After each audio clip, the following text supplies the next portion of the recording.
Good lads. Today's guest is Michael Baidu, Too Keen on Yoga. Really nice to have you on, Michael.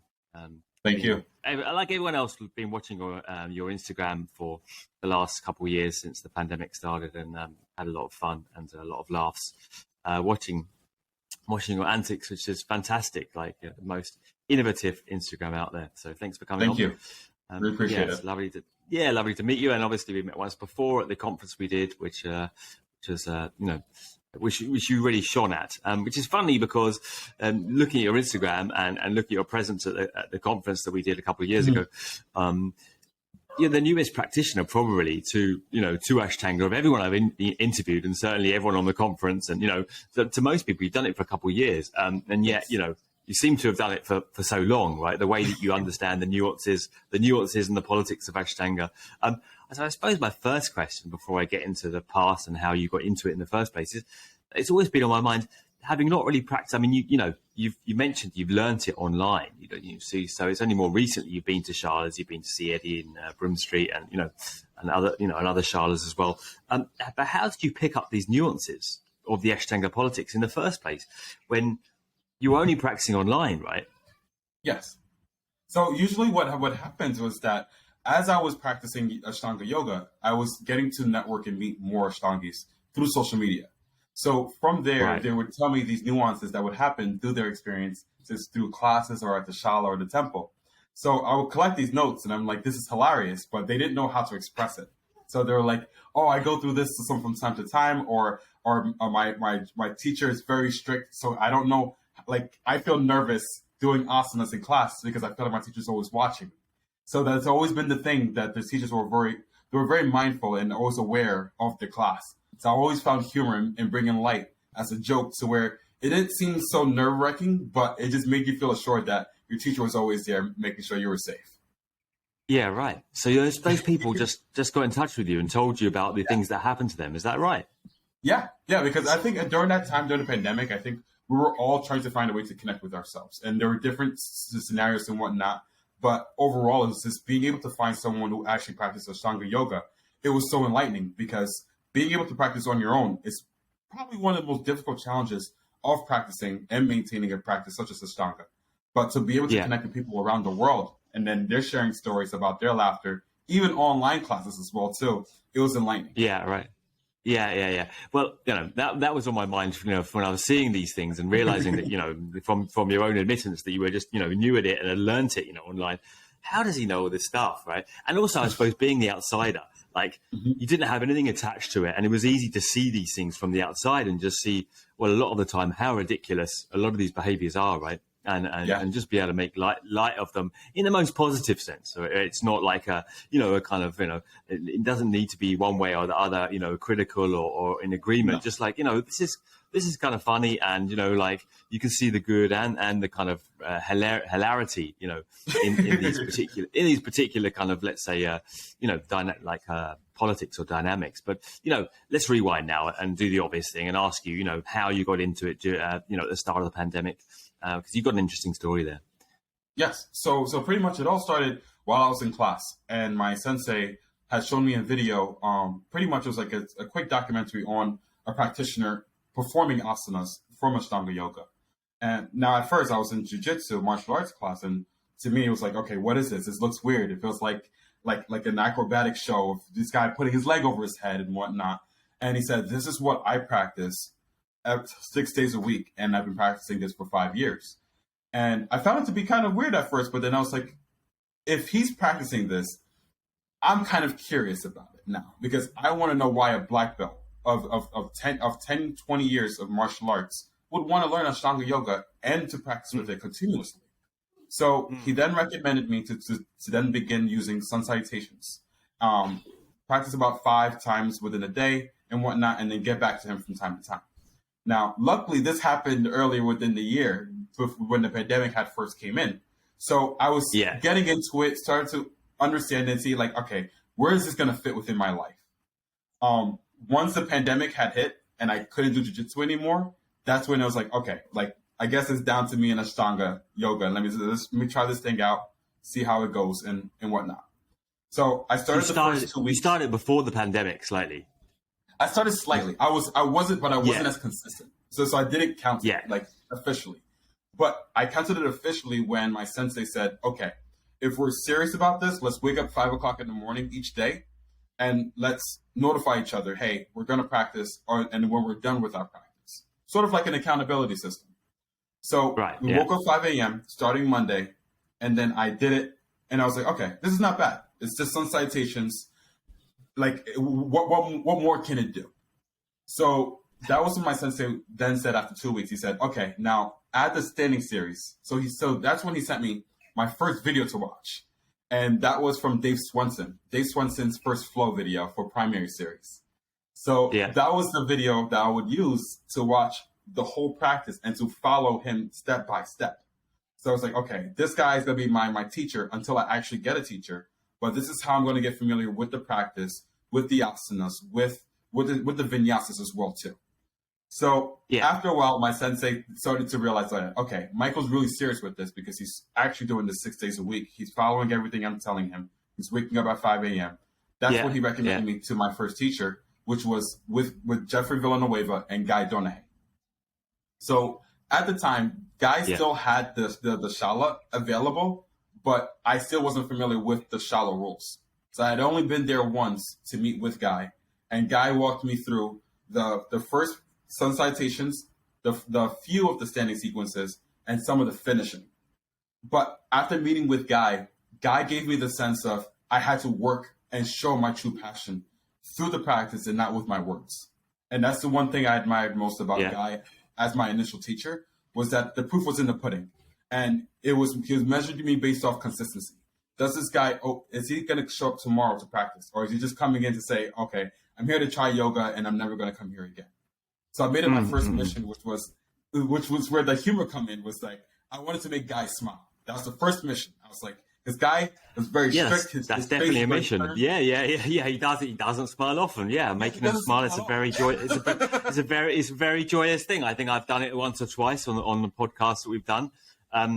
Yeah, that's a good challenge to have. But when I was interested, like when you first saw the sequence and you heard about the yoga, what kind of reaction did you have? Because you come from like a martial arts background, and obviously it's goal centered, right? It's competitive, it's combative, right? So is there kind of a different vibe around it? Is it? I mean, sure, you can draw parallels, I suppose, but what were you doing it just for the martial arts, or what did you see in it? Did you read about anything about yoga philosophy, or you know what I mean? Like, no, this is before I even knew about yoga philosophy. I hadn't even read the Bhagavad Gita even at all. I didn't know anything. So it was more or less, I needed to find a way to discipline myself, because at that time of the pandemic, I had lost my job. So I was collecting, and at that moment, it was like a breaking point, because I've worked within my career for almost 10 years. And to wake up one day to say, hey, you don't have your job anymore, I didn't know how to I lost my routine. I didn't know what to do in the mornings. I didn't know how to start my day. And then the practice, at first, when I first did it, I felt like I was giving myself discipline.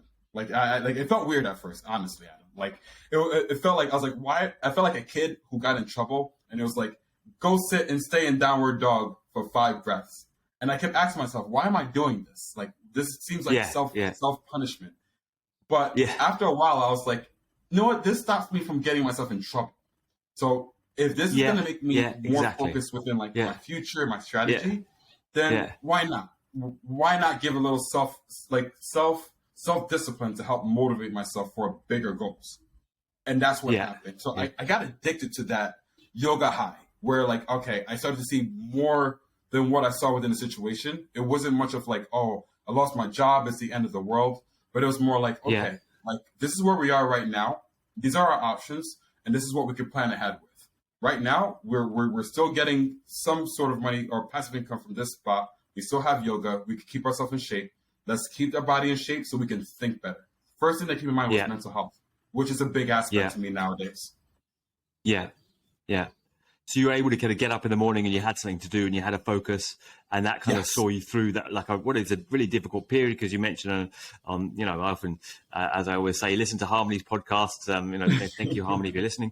And she mentioned that, you mentioned to her, you don't have healthcare. You don't have healthcare anymore when you lose your job.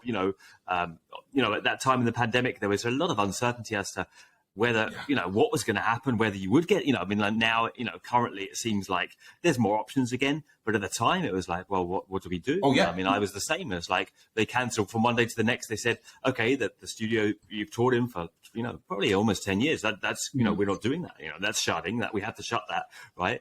And, I was like, well, okay. Like I came home and I was like, okay, well, what do I do now? Like, yeah.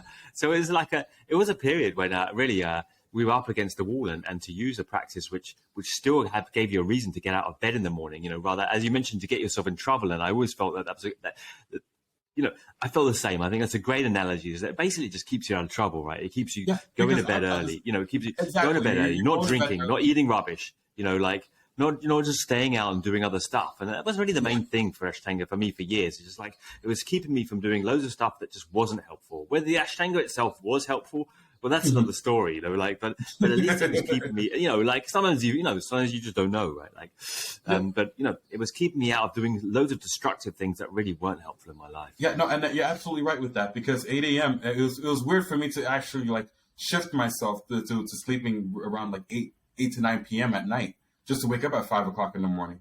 And I can say like I cut a lot of friends out of my life because of that, because most of the friends that I would hang out with previously were late night friends. So because of that, I didn't have like those late night thoughts anymore. It's like, okay, I'm going straight to sleep.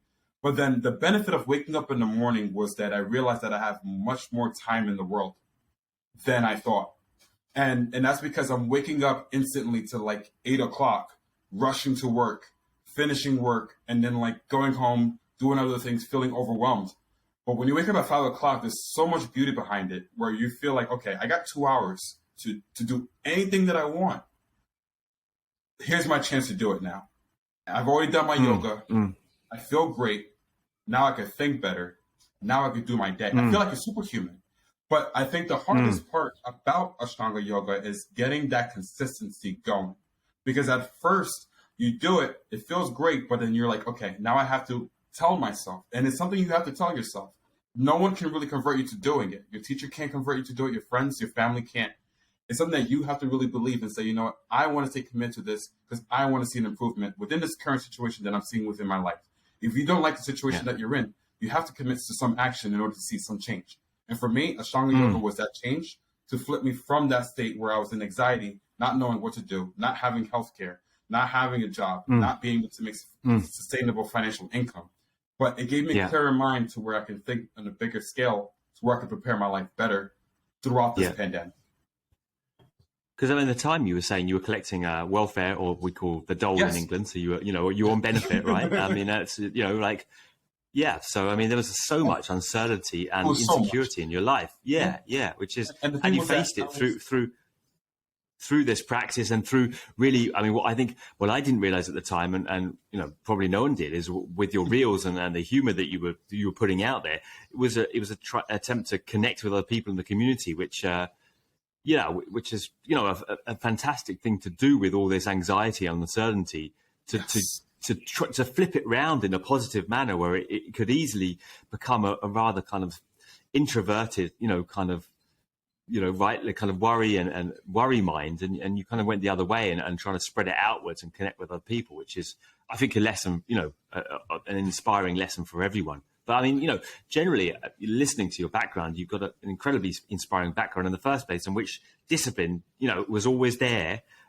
So I kind of don't imagine it was that hard for you to create a discipline around Ashtanga, considering, the kind of background and discipline you came from. So, I would love you to just, speak for the listeners, for the viewers, a couple of minutes on that background of where you, if it's Ghana, isn't it? That you were born in Ghana, but your parents, were. I was born here in Newark, New Jersey, but my mom and my dad and my brothers were all born from Ghana. So we originated from So pretty much like second generation. My mom and my dad were originally from the village in Ghana, but it was heavily cultured around Christianity. So because of that, we were very sheltered where we grew up. So it was sort of like almost like I was in a shala in a way, because my father still wanted us to wake up early in the morning to pray. Right. We always had to pray. Right. So moving to Ashtanga was very like seamless. It was like, okay, the same rules apply. My father wanted me to go to sleep around 8 or 9 o'clock, same way. And then we wake up. So in that sense, it was also we're very empathetic, like in the sense that we believe that all of our actions like was being watched, and we believed in a higher power. So, yes, so because of that, we're very aware of our actions, and we're very thoughtful of anything that we did before our actions. So a lot of the laws that applies within the 8 limbs was almost similar to the way that we lived as well too, because it was non-violent. It was we're all focused within a meaningful path. Like there was a meaningful path behind everything that we did. We were raised to be peaceful towards everything. So for me, converting towards the laws of Ashtanga yoga and understanding the routines and the lifestyle behind it for something that I was like, okay, there's something I can gravitate towards too, because I'm already used to that lifestyle. So, and I know that it's a very harmonious lifestyle because we're all going through some sort of emotional pain, whether it's mental or physical as well too.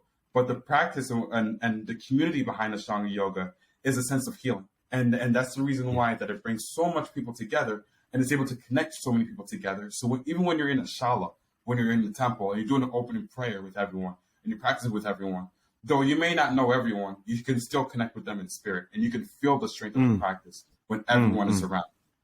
It's almost like a prayer. When you have more people, when you have 2 or more people praying, it almost feels as if God is there because you can feel that presence of that energy. So it sounds like an incredibly rigid lifestyle that you had growing up, and quite a controlled lifestyle from your parents, or from they thought that it was God that was actually controlling, but essentially, they were the arm of God controlling you to the degree that you weren't even allowed to see any friends outside. I think right outside pretty school. Much, no, it was no friends, no car, no cell phone, none of that. Yeah. And then finally you were allowed to do one sport, I think once a week or something, right? So you did wrestling. Yeah. Right? Yeah, they allowed me to do wrestling, and that was like I was so happy about a huge thing. Like, wow. Yeah. But so were you on? I mean, like, were you on program with this? I mean, you also talked about just leaving at 18 and kind of splitting. You used the word splitting from your parents. I mean, yes, because it got to a point where like for me, I was through college and it just felt stressful. Like it just felt like they always made it seem as if I owed a lot to them, like almost in a way that I still owed them and whatnot. But then again, though, they weren't very supportive. So it was more or less like, we can't help you, but you have to pray in order to get the things to come to you. So you have to work through spiritually in order to get the earnings that you deserve. So in that case, once it happened and they sort of like dipped off and they were like, okay, we're too old. You can't take care of us. We have to take care of you. And we don't want that to happen. So that's when they moved to Ghana. And then my brothers had moved to California, which left me by myself. So I was on campus. Luckily, I stayed in school.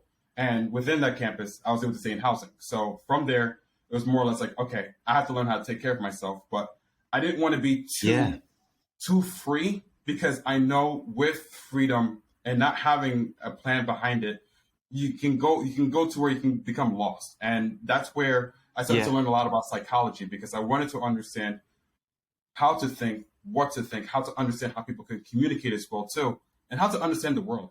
Because at times as we leave a sheltered family, we go to this area where we're going through this self journey of self-identity, who we are, and how can we identify who we are within this world that we don't know and we're trying to figure out. And it got to a point where I had to tell myself, I was like, okay, Mike, you need to understand who you are now, or else you're going to be lost for the rest of your life.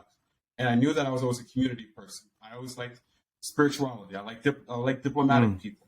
So for me, it was more or less, I wanted to be around a place where people were looking to heal each other. They were looking to come through went through some sort of hardship, and then they were looking to make a change within their life. Because that's the people that I resonated with. Because I went through that same background. Yeah, you didn't continue with the church. You just when you left home and your parents left you basically kind of like lost that set of beliefs and put that I behind lost a set of beliefs. I would say I wasn't like an atheist or didn't believe in God anymore. I did believe in a higher power, but I didn't practice in that same routine as my parents did. Yeah.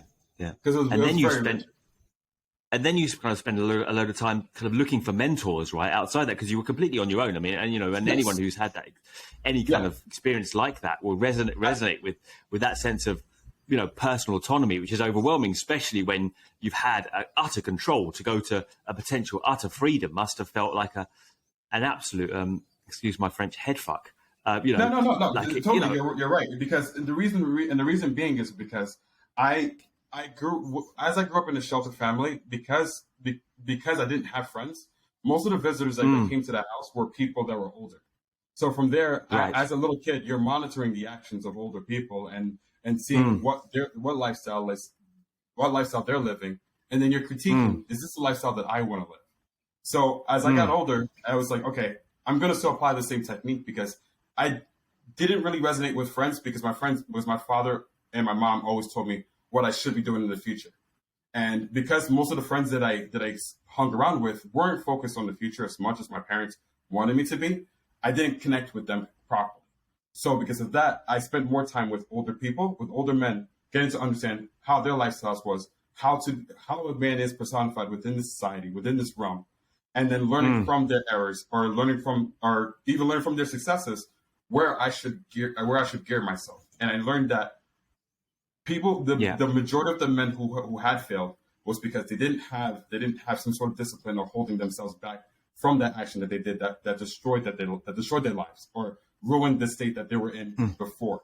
So from there, I was like, okay, if there's one thing that I want to keep with me within my journey is discipline. I need to have some sort of discipline somehow because people or myself can get eased into the luxuries of experience and then get myself lost into it to where I don't have a lifestyle, I don't have an identity. And that's the one thing I didn't want. Yeah. Did you ever lose discipline in your life at all and start drinking and staying out late and, kind of... No, I did that. I don't imagine that you really did. Yeah. And then once I graduated... Yeah. I was going to say, we haven't really discussed what you studied in college, right? So, I mean, that's, another key factor is that for your mindset is that this kind of like computer programming kind of mindset that you bring to the Ashtanga, which is slotting everything together, right? Like you're writing a database, and it comes across, Yeah, because I'm very analytical. So for me, when I look at things, I like to get all the information and then separate it into different categories. So the way Ashtanga was already done, I was like, the job has already been done for me. Whoever did it, thank you, because there's the setting sequence. It goes. This is what it goes by: the sitting sequence as well as the finishing. And I had the chart with me, so it was very easy for me to sort of study it and apply it. So it was almost like a trial and error at the beginning because I would buy the books. My sensei gave me the books to buy. And I still keep with me on my shelf: The Art of Vinyasa, as well as Light on Yoga, and as well as the Ashtanga Yoga book from David Swenson. So I would study the asanas, look at how they're doing it. And then I would also apply those asanas as well too on myself, watch the video, see how I did it. And then I started by becoming my first teacher, my own teacher. And then from there, I was like, okay, Mike, you got to think like Guy. How would Guy rate your asanas? And then I applied that same pressure, but I made it fun. And I started to laugh at myself because I was like, this is something completely new that you don't know nothing about. And you're putting so much time and effort during this time of the pandemic. Like, out of all things you're focused on Ashtanga Yoga. And that's where I was like, okay, this is a fun project because I'm not thinking about how sad I am. I'm not thinking about how I lost my job. Ashtanga Yoga literally became my drishti. It was my drishti within the pandemic. And it helped me drive into a better path to where I became more optimistic than my pessimistic self would have been before. And I started to learn that my anxiety was this pessimism that would always seek how things can fail, but Ashtanga became the optimism with my life, whereas the things that I can do within this scenario or within this situation. So it's almost like Ashtanga Yoga gave me the answers that I needed because it helped me think clearly. Whereas when I was in an emotional state, I'm not thinking clearly because I'm thinking about how everything went wrong or how everything can go wrong. It seems to be the kind of brought an understanding of mindset already into the practice because many people at the time, at the time and conditions you were faced with would say, well, I haven't got time. I haven't got time to focus on this Ashtanga in the morning. I need to be cracking on and looking for a job, and I think what, comes across is that you kind of realize, well, first of all, I got to get a mind state in order to function efficiently. If I'm looking for a job, did you find any conflict at all with feeling like, what am I wasting my time on when I need to be out there, trying to, figure out how I'm going to, make some money, Totally. Like there were times where I was frustrated and I would text my sensei and I said, how is this practice going to get me out of the situation? And Yeah, and yeah, and that's when he told me one thing that stuck to my head forever. And he said, yeah, the quality yeah, of your emotions impacts the quality of life. And that right there, it was like, okay, like now I gotta reflect how my emotional state is before I think anything. And I realized, okay, when I wake up in the morning and I have to think about work and how I don't have a job, I keep that mindset throughout the whole day to where I don't even realize what time it is. And I'll think about it throughout the whole day to where I don't feel like being productive because all I feel is if, okay, I lost my job, it's the end of the world. Oh, like, if I apply to these jobs, no one is going to reply back. And nobody wants to be around someone who's sour. But then after doing the practice, I'll just tell myself, okay, Mike, right now it's 7:00 a.m. You still got a lot of time today. Let's spend the first 2 hours refixing our resume. Let's take a look at our resume, see what tricks we can do with it. Let's do some online training, see how we can build our skill set as well too. Let's spend 2 hours on that. Let's also spend another 2 hours getting to figure out what fields do I want to put myself into or what dream jobs I want to go into. And I created separate projects for each one. And then I said, okay, now I have time for Ashtanga yoga. Let's review the tapes that we did today. Let's review the asanas, what we did wrong and whatnot. So I almost created almost as if I created my own little company in my head to where I kept myself busy. yeah, And yeah. that's the thing. Incredible discipline. And Yes. I mean, did you? Is there? I mean, I'm just going to have to interrupt you there and say, were there any No, points when you fine. just thought, I can't? I'm really struggling to keep this up. I don't want to sit down for the next 2 hours and do online training. I mean, did you have challenges with your own willpower? It's just No. that the degree of self control you have is quite astonishing. Especially at that time when you had nothing really. Yeah, no, I'm a man who uses a lot of analogies. I like to I like to sort of mentally trick myself out. So I'll tell myself throughout that day, and I'll say, Mike, if you're able to wake up out of nowhere, just practice yoga for an hour and a half, sitting down for 2 hours, learning and just listening with your ears is not going to hurt you. And I have to be hard on myself with that. And that's what woke me up and realized that, Mike, the only hardest thing that you're really doing within this whole pandemic is doing yoga for an hour and a half. So if anything else, you're just complaining. You're complaining about applying for a job. You're complaining about bettering yourself. And I started to reflect on how I was talking to myself. And I was like, I complain a lot. And maybe if I quieted that down a little bit and practiced more, I wouldn't be hearing that and I'll be seeing more results. So I stopped talking myself out of that mental mode and I started to see results. And that's when I started to use the results to prove the pessimism, to say, you know what, pessimism, you're actually wrong. Because in reality, I've been doing Ashtanga yoga for almost a month already and I haven't even realized that I've been doing it because I'm so focused about waking up at 5 a.m.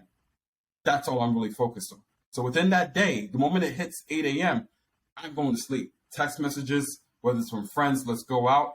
No. Yeah.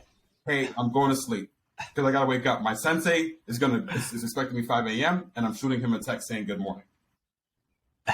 So to me, it proved, there's one thing the pandemic proved to me. Yeah. You're going to prove to yourself, really, isn't it? As you prove to yourself that, well, this is what I'm doing. And then you go and gradually develop the conviction, you're trusting, then you kind of trust in yourself. I had the same thing. It's like, well, I'm going to wake up and I'm going to do that. And every time you do that, it just adds that money to the bank where it's like, where there's always that choice of yay or nay, and, this becomes so weighted because you've done it 100 times, a million times, to yourself, I will do that. And then what I say I'm going to do in my mind, I'm going to do that, and you start to trust that, and have the confidence that you put your money where your mouth is, as it were, But outside the lifestyle aspects, what about the mental aspects of the practice? Could you say, I mean, you spoke really nicely before we turned the cameras on about, how the Ashtanga had developed a kind of mind state in you. And, you mentioned a number of times to me and on other podcasts about anxiety and about dealing, using the practice to deal with negative mind states. We've talked about it even here. How did that transpire with the literal practical elements of the practice to affect your mind? Yeah, no, at first, when I first began to practice, it was hard for me to focus for the full hour or the first 30 minutes when I was beginning. And that was because whenever I felt myself in a skill state, I would start to think about things out that didn't really matter, whether it was pessimism or not. But then I felt, as I was practicing, when I was taking these thoughts, that I wouldn't be able to get further within certain asanas. and not saying like advanced asanas, even like basic, like trikonasana. Like I like my body would feel some sort of way. I feel rigid. Like my practice would be slow, dry. But then, and that's when I started to tell myself, I was like, Mike, your mental state really affects your practice within that hour. And also with that, I noticed it as well too, that being able to practice and being able to focus for that long helped me control my mind whenever I was overthinking something. Whenever I was in like some negative state outside of the practice, I would tell myself, Mike, this is just like the practice. You could focus on other things for an hour and a half and not think about that negative piece. And it took me a while to get into that because sometimes even when you're doing jump throughs and you're having a bad day, everything gets bad. And then you can fall into a tilt where you're like, I don't even feel like practicing. You want to just walk away. But to me, I'm very hard on myself. So that's where I put that video camera in for. And I put that video camera in for on purpose because I said, Mike, you don't want to walk away off your video giving up. And it was hard for me to walk away and just say, you know what, I quit after the fourth sun salutation. Let me close the video. I was like, I can't do that. So then it sort of became this whole like, I felt like if my parents and my teacher was watching me in a sense with that video. And that's what motivated me because like, and to be open, like my parents weren't always so around. So I always used to put that perception that like, imagine if your parents were there. Imagine if this person was there. How much effort would you then put in? And then I'm seeing that and I'm like, Mike, you see, you're putting so much effort on yourself. If you put all these emphasis, now just do that for you. And then once I started to do that for me, then the practice for an hour, I was able to focus and just like not think about anything negative. And it got to a point where even waking up in the morning, I wasn't thinking anything about any negativity because I was thinking about the practice. And because the practice is so demanding, that's the first thing I think about. I'm like, all right, Mike, we got an hour and a half today. How do you want to do it? Let's set it. And after that, I'm thinking about the day. I'm not thinking about anything else. It's magical because you're only thinking about that. Yeah. Yeah. You mentioned also, which I liked a lot, emotional consistency, that, you managed to kind of develop a kind of consistency of emotional states where you realized when you went to the office or, you were around people that you were able to be, a kind of level, in terms of you could trust yourself and your emotional reactions and the kind of vibe you were giving off to be, consistent and reasonable to other people, right? Yeah, because it's a self-practice. So you're sitting by yourself for an hour and a half, going through different asanas, different states. And with these asanas, it's not just different postures, but it's putting you in different scenarios. So it's like almost like having a bad day. Like there's some asanas that are just there to throw a curveball at you. And then there's some asanas where it's like, okay, you know what, like, let's see how your day goes, because if this asana works, it should help you towards this. So I almost used each asana as a problem that I had to face. And my goal was that entering every asana or going through every vinyasa as well too, my mental state was clear and non-judgmental. I wasn't thinking about anything. It was coming in clear. And all I thought about was that asana and that's it. And I felt myself becoming much safer and actually coming more deeper into the practice because I wasn't thinking about my problems or thinking about stuff that were outside of this world. So I became more focused and became more dedicated to where I was able to control my mind and become more self-aware if I was feeling any emotional state. If I was feeling mad, I instantly knew, okay, Mike, you're mad, but this is not the time to be mad. Let's rationalize it later and let's focus on this right now. And within meetings now, within my corporate job, because it's very fast paced, I work in the fashion industry, and you're working with different emotions. Some people are happy, some people are sad, people can be angry for no reason, but you start to learn that their emotional state and their feelings does not affect you, and it has no representation of you, and you shouldn't feel offended at all. That's their emotional state that they're expressing, but that has nothing to do with me. Before, I would feel as if any emotional state was towards me for some reason, to where it felt like the world revolved around me. But then I realized that everyone is entitled to their own emotions, and it's my job to accept it or not accept it if I didn't want to. It sounds like you kind of understood Patanjali and philosophy through your psychology training before you came to the Ashtanga, and you've just kind of applied it accordingly, which is... That's why I feel like if I practice, Ashtanga is a beautiful way. You must have a bad day with practice as well. It just sounds like the practice for you is, just all good. What are your challenges in the practice? Mental, physical. I think for me, it's physical sometimes. It can be daunting when you're not able to still like access certain asanas or you're still working on certain areas. Like for example, I still can't get my leg over my head as much as I try, and at times it'll be frustrating. But I've learned to let that go. But I think one thing that still haunts me to this day is getting into a twist posture, like Marichiasana C or D, and not being judgmental on what you ate last night.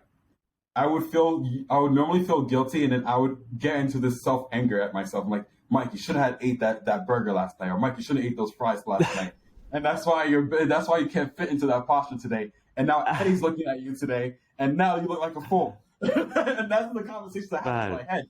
But it's not so heavy as it was anymore. Before I would really shame myself, but now it's more or less like a laughter kind of state. So now I'm actually enjoying these negative states now, and I'm appreciating these negative states because I really starting to believe that there is no such thing as a perfect practice.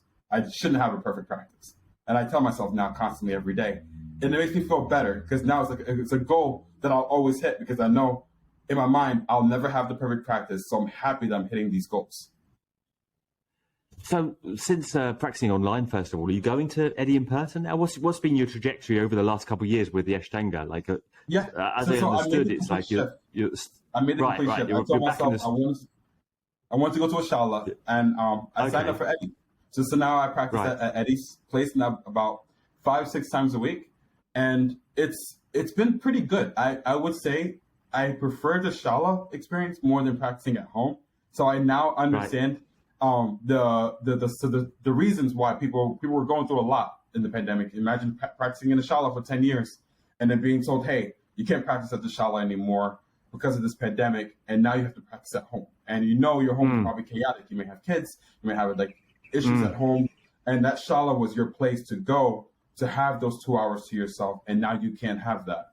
And it made me, and that's what made me very like empathetic to the community, because it's like I really resonate with you now. Now that I practice more, and now I'm getting deeper to the practice, I see why like it's hard to let go, especially during this pandemic when they separate everyone right now. But I feel like this was almost a blessing because it brought the Ashtangas together within that moment. It brought more people to online classes, and online became a new thing for Ashtanga. I don't think it was something that was pre-built. I'm not sure if Krishnamacharya, what he would say if he found out there were Zoom classes right now being ran for yoga. But these are the new things, and it's telling us that yoga is evolving. And as we're learning more about yoga and the reality that we live in, we're learning to bring more people and make it accessible for more people. I honestly think Krishnamacharya would have been all right with it. He was an innovator, utter innovator. He would have been the first to go online, honestly. I love it. What about your experience of the shala itself? Practicing with people. Have you noticed that they're more competitive nature coming in, or having a teacher right there in front of you? Has that affected?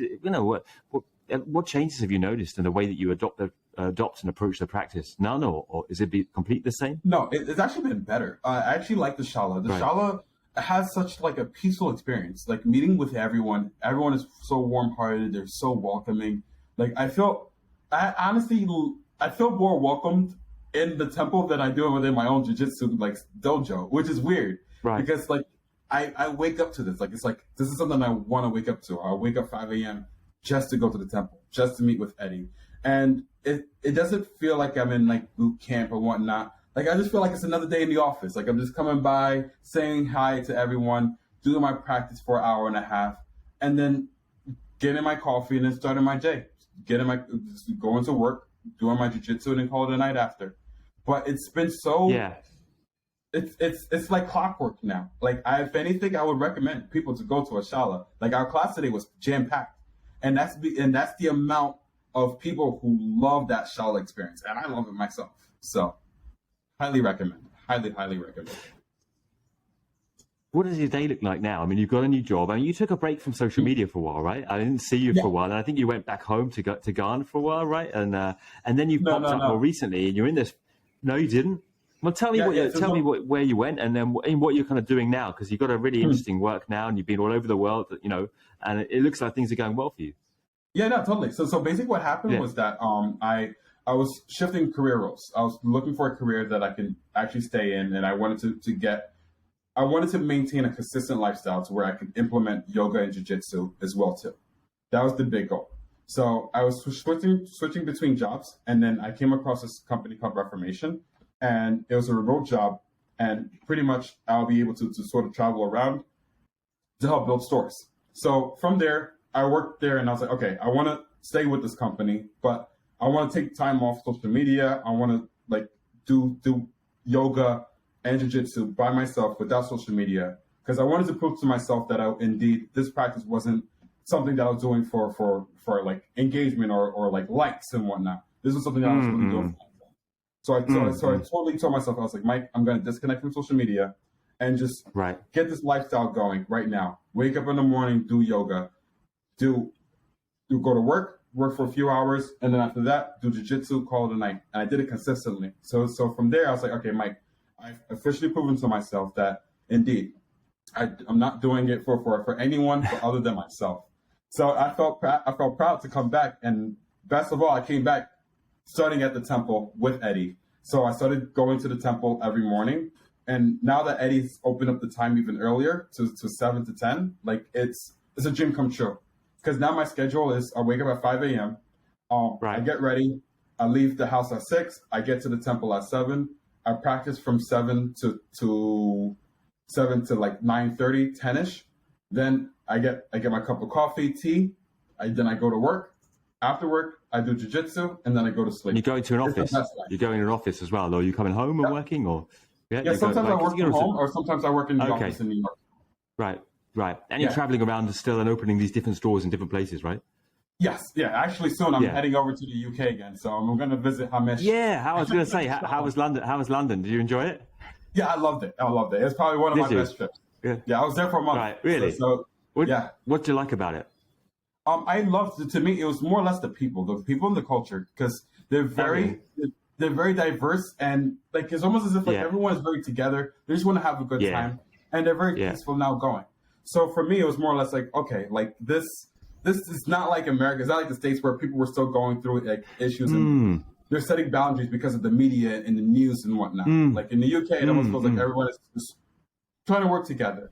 So in that sense, that's where I was like, okay, now that I'm in the UK, like everyone is fine. I'm waking up saying good morning to everyone. Like even across the street, I'll just say good morning, and they'll reply back, hey, good morning. Hope you have a great day. I was like, okay, I gotta find a shala. So I immediately went on my phone, and then I was like, okay, like I found it on Houston Square, and I was like, okay, on Drummond, let me go find it. So first thing I did, went over there, and then I found out about Hamish and Lauren. So I met Lauren first, and I was like, okay, like let me go in, check it out. Lauren welcomed me in. I did Mysore in the evening, and I was like, this is the best, because I was having meetings in the mornings. I wasn't able to attend in the mornings, not so much, but the evenings worked so well because we leave at 4 o'clock. So evenings will be held from 5 o'clock to 7. So I head straight over there and on our practice.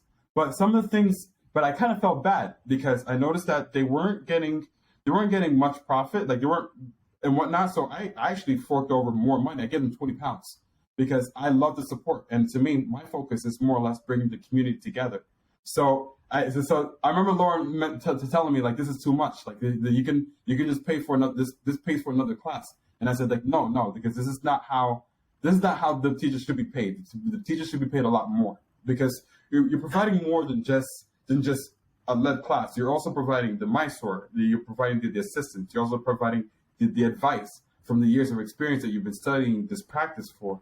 And to me, it just feels like there's so much being done from these teachers, so much effort that and they're not being compensated enough within the community. And for me, I'm always trying to do my best to tip as much or to give more than what I'm supposed to. Even with Hawaii, purple yoga as well too. I try to give more than what I can because I just love helping people. Where do you see yourself going forward now with your work and with your Ashtanga practice? For me, what are your aims? Yeah, for me right now, I want to continue being a practitioner. But I think once I retire my career, then I might shift over to becoming a teacher. I don't want to be a teacher soon. I remember at first I felt like it was almost like towards the role of becoming a teacher. But then I told myself and I said, it's too soon because I feel like there's still so much that I'm learning, honestly, Adam. Like I'm learning so much about Ashtanga. Now that I'm in the shala, there's so much more than what I thought from just watching like asanas and just impersonating asana videos and whatnot, and to say, hey, I'm a teacher because I can do asanas. It's more than that. And it takes years of experience, because you're not only are you just understanding your body, you're understanding the bodies of others as well too. And that learning that not all bodies are built the same to perform the same.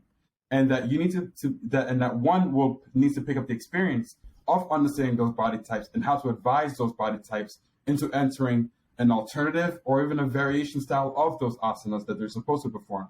And as well, teachers also, the real teachers, the certified teachers, the one who studies, understand why these asanas are made.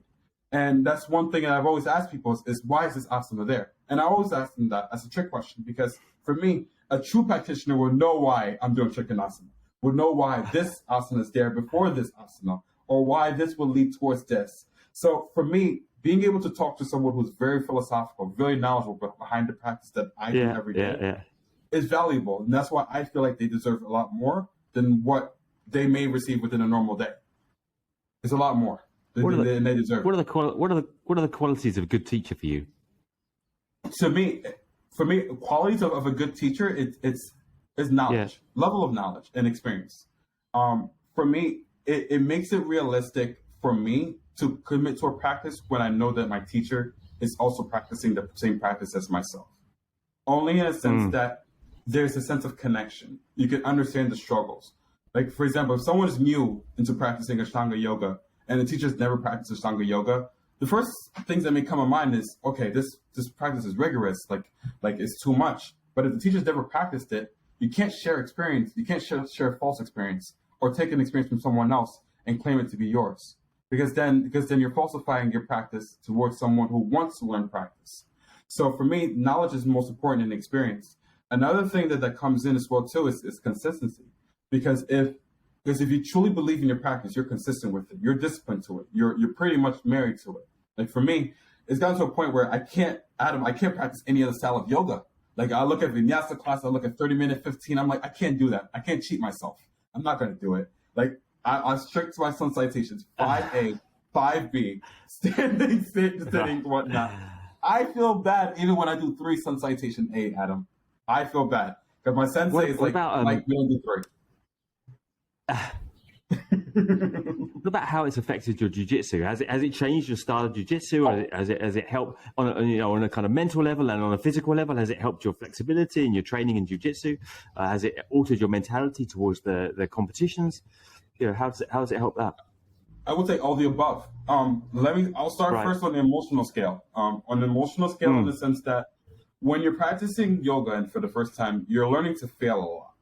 You're learning how to deal with failure. You're learning to deal with losing, because when you step into that practice, you're not gonna be able to accomplish all the asanas off one try, off one bat. You're gonna take a lot of losses. You're gonna be able to go home like, okay, I wasn't able to do this asana. I'm still not able to get the bind. So you go into that state, but you're learning how to deal with yourself in these states. In jiu-jitsu, it's the same way. When you get to that level where when you're sparring with other people, when you're a white belt, you're going to go through a lot of losses. You're going to lose a lot. And you're going to be frustrated. Like, why am I doing this? I'm getting overpowered. This is too much. This is not fair. Like, my body is not built for this. And like, other people are able to do it. It's a lot easier for them than it is for me. And it's the same thing applies within yoga. Another thing that also applied within yoga on the physical aspect was how my body felt after the first few weeks.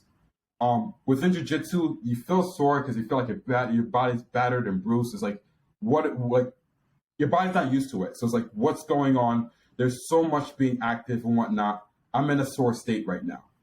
And the same happened within Ashtanga yoga. I got to a state where it's like, I'm getting sore from doing standing sequence. And I called my sensei up. I'm like, why am I getting sore from yoga? And then he said, because your body's actually getting used to it for the first time. And this is what's called openings. Like you're not hurting anything, but you're telling your body, hey, this limb hasn't been used in years or even months. And now you're actually using it and you're activating it. So it's like, oh, wow, I'm actually using this now. So let me start getting to work. So from there, I even leveled out the same soreness that I got initially from yoga, to the same I would get from jiu-jitsu.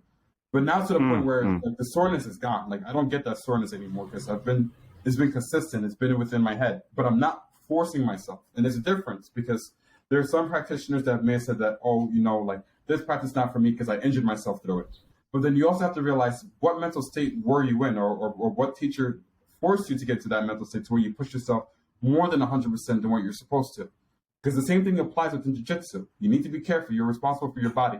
Your body, you only have one. You can't get 10 more and whatnot. So you need to be responsible for it. And also tell the teacher as well, too, if it's too excessive for you. And that's one thing that I've also, that I had to learn, was that having the confidence to speak up. Because most students won't speak up. And they feel like, okay, the teacher knows what he's doing. He knows his body. He knows my body more. But there need to be a two-way conversation. Because, yes, the teacher does have experience, but the teacher doesn't know your body. And if you come from any injuries, you need to let the teacher know, rather than forcing yourself or trying to gain the attention or validation from the teacher. Because that's the mentality of someone within the sheltered life, where it's more or less, my work is to improve, or is to improve so I can gain the validation of my successor. So once my successor is happy for me, then I can be happy for myself. But as you get further, you need to learn how to get that self-validation for yourself. Like, okay, I can do it, and I can be happy doing it for myself. Yeah, that's nice. I would have thought that the Ashtanga should have come easily to you after Jiu-Jitsu. Jiu-Jitsu, by what I see, looks a lot harder than the Ashtanga. So it's kind of strange for you to talk about being sore after doing the standing sequence in the Cinema Scala, because you're doing all this Jiu-Jitsu, and what you post looks a lot more rigorous than that. Yeah, no, because I was very rigorous. So for me, I kind of overextended with the asanas when I was doing it, only because I wanted it to be similar to Jiu-Jitsu. And as I got into like the thresholds, that's when I really got to understand the breathing, because Dave Swenson mentioned that if you notice, you use your breath as a sensor. And as you're breathing through the vinyasa, through the asanas, if you ever feel they need to sacrifice your breath for the pose of the body, you pushed it too much. So for me, I was using that theory that Dave Swenson had mentioned and applying it for every asana and say, okay, how far can I push myself here? Oh, I'm losing my breath. Okay, now I need to move back a little bit, or I need to refrain from this asana. And so it was so cool, able to use that theory and applying it through everything. So even in jiu-jitsu, when I was in a certain position or guard or hold, if I didn't feel like I can breathe properly, I knew that I was in a bad state. I needed to move. I need to switch myself. Right. And then focus on getting back into that constant state. And I'll see my opponent, they're breathing through the mouth, and I'm breathing in through the nose. I'm like, Mike, this is just like yoga. Just breathe into the nose. So at the end of the sparring round, I'm walking back, breathing in through my nose, and telling myself, Mike, this practice is similar to yoga. You're breathing in through the nose for an hour and a half. You can do that. You can do the same thing for jiu-jitsu. And I did that. Ever since then, my stamina has gotten so much better within jiu-jitsu, because I'm applying just through the breathing concepts. Exactly. The breathing is so powerful. Fantastic to hear. Well, it's been a really nice chat with you. And after all this time, I haven't seen you for ages, so it's nice to catch up again. And kind of see what you're doing, because I don't see little snippets on social media, and just thinking, well, what's he doing? This reformation, what's that? And he's in London, and then he's in Hawaii, and what's going on with him these days? I just thought he was gonna become a yoga teacher, like everyone else. And it's kind of nice to see you coming up and doing different things. For sure.